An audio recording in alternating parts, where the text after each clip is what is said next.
আমি আজকে বাজিতখিলা ইউনিয়নে এসেছি। এখানে আসলে আমাদের বিএনপির প্রচুর কর্মী আছে এবং বিএনপির প্রচুর সমর্থন আছে, যেটা দেখে আমি আসলেই 2018 সালে আমি যখন নির্বাচনের সময় বাজিতখিলা ইউনিয়নে এসেছি তখনও দেখেছি বাজিতখিলাবাসী আসলেই ঘাঁটিটা হচ্ছে আমাদের বিএনপির ঘাঁটি।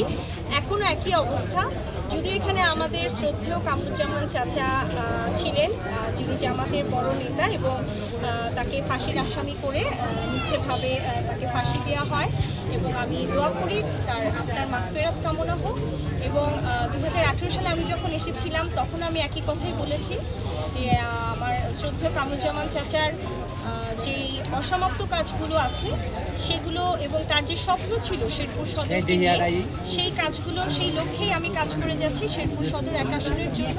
এবং ইনশাল্লাহ আমি মনে করি যে শেরপুর সদর 1 আসন থেকে এবার ধানের শীষের প্রতীকের বিজয় হবে, এবং যদি হয় তাহলে অবশ্যই আমি জাতীয় সংসদে যে শ্রদ্ধেয় কামরুজ্জামান চাচার সহ জামাতের যে কয়েকজন নেতার ফাঁসি হয়েছিল, তাদের মিথ্যাভাবে যে ফাঁসি হয়েছিল সেই ব্যাপারে আমি প্রতিবাদ করি ইনশাআল্লাহ। এবং আমি আরেকটি কথা বলতে চাই যে বর্তমান জামাতের যে অবস্থান, তারা যে পিআর পদ্ধতি চালু করতে চাচ্ছে, সেটি আমি বিশ্বাস করি যদি আমাদের কামরুজ্জামান চাচা সহ জামাতের যে কয়েকজন নেতার ফাঁসি হয়েছে তারা যদি বেঁচে থাকতেন তাহলে তারা অবশ্যই এই পিআর পদ্ধতিটি চাইতেন না, কারণ তারা নিজেরাই এক একজন অনেক জনপ্রিয় নেতা ছিল। বর্তমানে তারা জামাতের নেতারা আসলে যারা এই নীতি নির্ধারকরা যারা এই ডিসিশন নিচ্ছেন তারা তাদের জনপ্রিয়তা নিয়ে হয়তো বা ভয়ে আছেন, হ্যাঁ, এবং শঙ্কায় আছেন, যার কারণেই তারা এই পিআর পদ্ধতিটা চাচ্ছেন। তবে আমাদের যেই কামরুজ্জামান চাচার মতন যে নেতাগুলো আছে তারা যদি বেঁচে থাকতো তারা কখনোই পিআরের পক্ষে যেতেন না। এবং আমি বিশ্বাস করি বাংলাদেশে কোনো মানুষই পিআর পদ্ধতি চায় না, কোনো জনগণ চায় না। কারণ আমাকে আপনারা দেখুন, আমি একজন প্রার্থী হিসেবে দাঁড়াবো, আমার সাথে আরও অনেক প্রার্থী থাকতে পারে।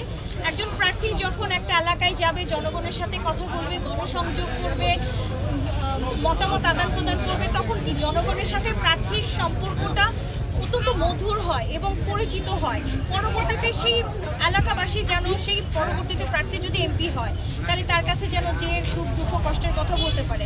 আর পিআর পদ্ধতিতে কি কোনো ক্যান্ডিডেটকে জনগণ চিনল না, পরবর্তীতে একটা সরকার যখন গঠন হলো সরকার সেই ক্যান্ডিডেটকে এক সিলেকশন করে দিল, এতে করে কি জনগণের সাথে প্রার্থীর কোনো সম্পর্ক থাকলো না। এরকম ভোট কি আমি আপনাদের কাছে জানতে চাই, এরকম ভোট কি আপনারা কেউ চান? প্রার্থীকেই চিনেন না। আমি আসলে বর্তমান জামাতের যে অবস্থান সেটা দেখে আমার খুব দুঃখ হয় যে আসলে জনসম্পৃক্ততা থাকা খুবই দরকার, যেটা বর্তমানে তারা কেনই পিআর পদ্ধতি করছেন চাচ্ছেন আমি জানি না। তবে আমি মনে করি বাংলাদেশের জনগণই এই পদ্ধতিকে সহজে মেনে নেবে।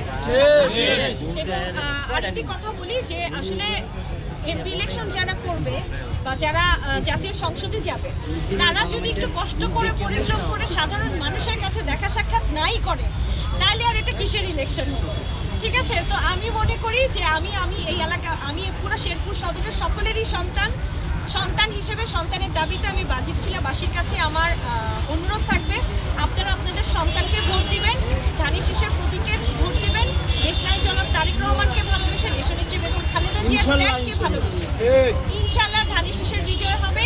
এবং আমি ইনশাল্লাহ আমার এই শেরপুরে আমাদের এখানে আমাদের শ্রদ্ধেয় সিরাজ আঙ্কেল আছেন অ্যাডভোকেট, তিনি এলাকার সন্তান, এবং আমাদের কামরুজ্জামান চাচা ছিলেন, অবশ্যই তার কথা আমি মনে করি। এবং আমার বাবাকেও তিনি অনেক স্নেহ করতেন, আমার বাবাও তাকে অনেক সম্মান শ্রদ্ধা করতেন। তো আমি চাই যে আমাদের শেরপুর সদর থেকে এমন একজন প্রতীক উঠে দাঁড়াক। আমরা জানি ইনশাল্লাহ, আমরা বিশ্বাস করি যে বাংলাদেশে ধানের শীষের বিজয় হবে ইনশাল্লাহ 2026 সালের ইলেকশনে। এবং সেই ইলেকশনে যদি শেরপুর সদর 1 আসন থেকে ধানের শীষের প্রতীকের কোনো প্রার্থী উঠে আসতে না পারে জাতীয় সংসদে, আমাদের শেরপুরবাসীর পক্ষ থেকে এর থেকে আর দুর্ভাগ্য আর কারো হতে পারে না। কারণ আপনারা জানেন আমাদের এই সদরে কোনো হাসপাতাল নেই, যে সদর হাসপাতাল আছে সেটাও ঠিকভাবে পরিচালনা হচ্ছে না, রেল লাইন নেই, বিশ্ববিদ্যালয় নেই, মেডিকেল কলেজ নেই, এগুলো নিয়ে কাজ করতে হবে। একজন চিকিৎসক হিসেবে চিকিৎসা ব্যবস্থায় তো আমি অবশ্যই উন্নয়ন করবো ইনশাআল্লাহ। সুতরাং ধানের শীষের প্রতীকের একজন প্রার্থী দরকার। আমি মনে করি বাজিত খিলাবাসী আমার সাথে একমত ইনশাআল্লাহ। আর যদি কামরুজ্জামান চাচা বেঁচে থাকতো তাহলে ব্যাপারটা ছিল অন্যরকম। যেহেতু চাচা নেই, আমরা চাচার আত্মার মাগফিরাত কামনা করি, উনি জান্নাতবাসী হোক ইনশাআল্লাহ। আমি মনে করি কামরুজ্জামান চাচার যে কর্মীরা আছে তারাও আমাদের সাথে হাতে হাত মিলিয়ে কাজ করবে। ধন্যবাদ সবাইকে, ভালো থাকবেন।